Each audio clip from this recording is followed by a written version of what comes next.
अस्सलाम वालेकुम व्यूअर्स, मैं advocate Mahvish Rabia Multan S&S law associate से आप लोगों से मुखातिब हूँ।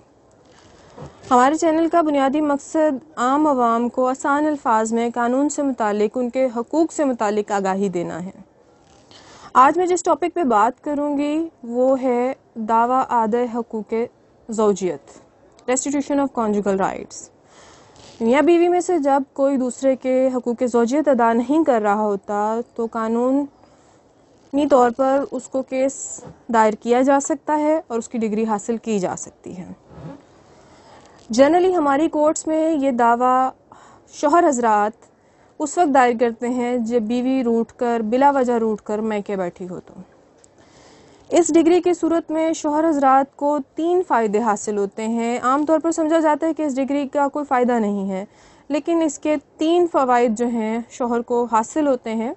नंबर 1, अगर ख़ातून का ख़र्चा और नफ़क़े का दावा अदालत में ज़ेर समाअत हो या दावा दायर करे तो वो डिग्री नहीं होता। दूसरी शादी के लिए ज़नशोई की डिग्री एक बेहतरीन ग्राउंड है।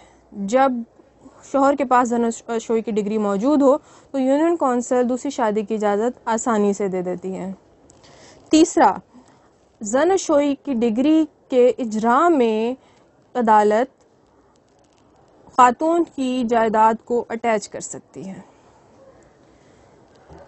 दफ़ा 277 मोहम्मदन लॉ के तहत अगर कोई खातून खुद रूठ कर मैके बैठी हो तो वो अपने खर्चे की हकदार नहीं रहती।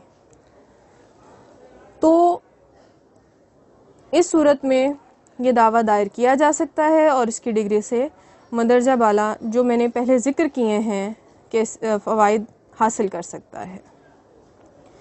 कानूनी मसाइल और उनका हल जानने के लिए हमारे चैनल को सब्सक्राइब करें। शहबाज मुर्तज़ा अंसारी एडवोकेट।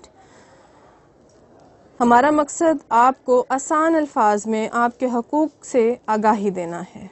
बहुत शुक्रिया।